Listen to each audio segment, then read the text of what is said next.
राज्यात नगर परिषदाच्या निवडणुका पार पडल्यात. आता महानगरपालिकांच्या निवडणुका आहेत. पुणे महानगरपालिकेत 5 वर्ष 97 नगरसेवकांच्या मदतीनं एक हाती सत्ता उपभोगणाऱ्या आणि राज्य सरकारच्या मदतीनं गेल्या 4.5 वर्षांपासून प्रशासकाच्या मदतीनं महापालिका चालवणाऱ्या भारतीय जनता पक्षानं पुण्यात विरोधकच ठेवायचा नाही अशी रणनीती आखल्याचं चित्र आहे. सर्वच राजकीय पक्षातील इच्छुकांना प्रवेश देण्याची जी तयारी आहे किंवा जी प्रक्रिया आहे ती भाजपनं सुरू केली आहे. पहिल्या टप्प्यात 22 जणांना जे इतर पक्षातले पक्ष प्रवेश दिल्यानंतर आता टप्प्याटप्प्यानं आणखी काहींना प्रवेश दिले जाणार असल्याची चर्चा जी आहे ती राजकीय वर्तुळात आता पाहायला मिळते. महापालिकेत असलेल्या 162 जागांपैकी केवळ 62 जागा या राष्ट्रवादी काँग्रेस, शिवसेना, मनसे आणि MIM आणि अपक्ष म्हणून निवडून आलेल्या उमेदवारांच्या वाट्याला आल्या. पुणे महानगरपालिकेच्या इतिहासात स्वबळावर यश संपादन केलेला भाजप हा पहिला आणि एकमेव पक्ष ठरलाय. एवढ्या मोठ्या प्रमाणात एकाच पक्षाचे उमेदवार विजयी झाल्यानं महापालिकेच्या सभागृहात भारतीय जनता पक्षाची ताकद जी आहे ती वाढल्याचं पाहायला मिळालं होतं.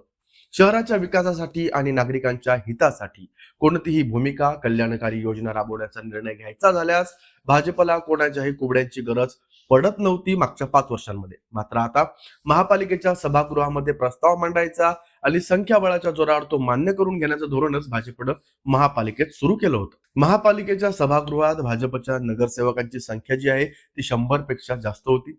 त्या तुलनेत विरोधी पक्षाच्या बाकांवर बसलेल्या नगरसेवकांची संख्या बोटावर मोजण्या इतकी असली तरी महापालिकेत सभासद म्हणून काम करण्याचा असलेला अनुभव आणि विषयांचा असलेला अभ्यास याच्या जोरावर विरोधात बसलेले नगरसेवक वेळ प्रसंगी सत्ताधारी पक्षातल्या सदस्यांची गंमत करून चांगलीच धांदल उडवून देत त्यांची गोची करत. पंतप्रधान नरेंद्र मोदी यांच्या नावाची असलेली लाट यामुळे भाजपच्या नवख्या उमेदवारांनी प्रतिष्ठित आणि राजकारणात कसलेल्या विरोधी पक्षाच्या उमेदवारांचा दारुण पराभव केला होता हेही तेवढंच खरं. महापालिकेच्या सभागृहात भाजपच्या विजयी सदस्यांची संख्या ही 100 जरी असली तरी महापालिकेच्या महत्वाच्या पदांवर आणि समित्यांवर पदाधिकारी म्हणून काम करण्याची संधी केवळ बोटावर मोजण्या इतक्या भाजप पदाधिकाऱ्यांनाच देण्यात आली होती. महापालिकेचा 5 वर्षांचा संपूर्ण कारभार हा ठराविक लोकांच्याच हातात होता. त्यामुळे महापौर, स्थायी समिती सदस्य, अध्यक्ष, सभागृह नेते या पदापासून अन्य इतर महत्वाच्या पदांचाही समावेश होता. महापालिका सभागृहाच्या 5 वर्षांच्या काळात केवळ 6 ते 7 वरिष्ठ सभासदांनीच महत्वाची पदं उपभोगली. इतर सभासद हे केवळ सभागृहात मतदानासाठीच हाताचं बोट करण्या इतपत यायचे किंवा ते तेवढेच मर्यादितही राहिले. महापालिकेत पहिल्यांदा निवडून आलेल्या सभासदांना महत्वाच्या पदांवर कोणती संधी देण्यात आली नव्हती.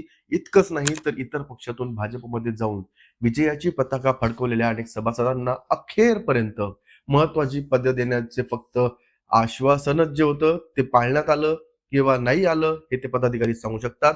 मात्र त्या नवख्या पदाधिकाऱ्यांनाही कोणतंही पद न देण्याचं धोरणच जणू काही भाजपनं स्वीकारलं होतं की काय अशी शंका मागचं पूर्ण ते पाहता दिसून येते.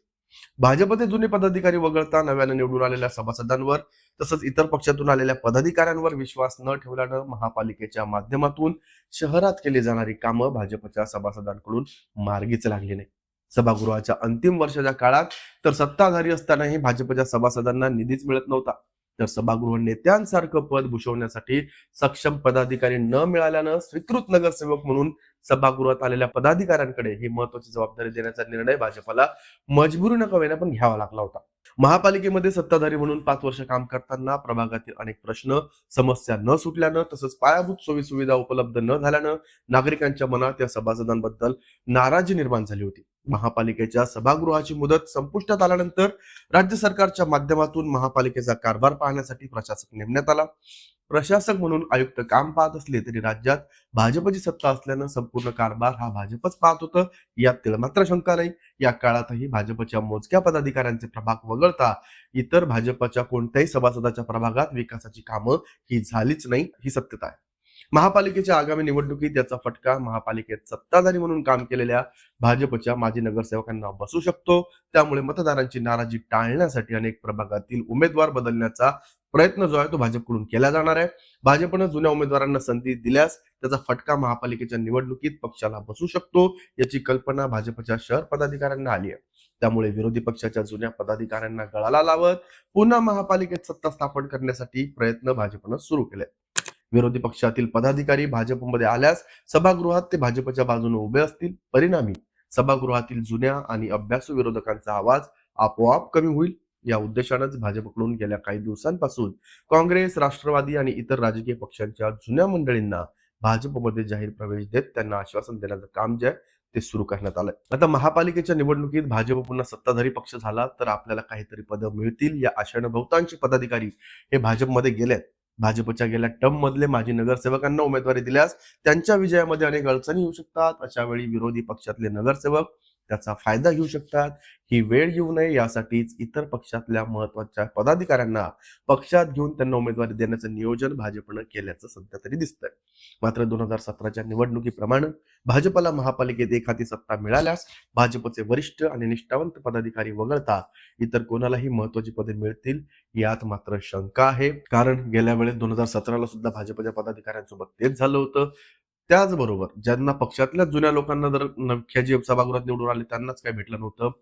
जे दुसऱ्या पक्षातून आले त्यांनी आश्वासनाचं गाजर दाखवण्यात आलं होतं. आताही हे 22 लोकांचे जे पक्षप्रवेश झाले ज्यांना काय आश्वासनं दिली ते त्यांना ठाऊक.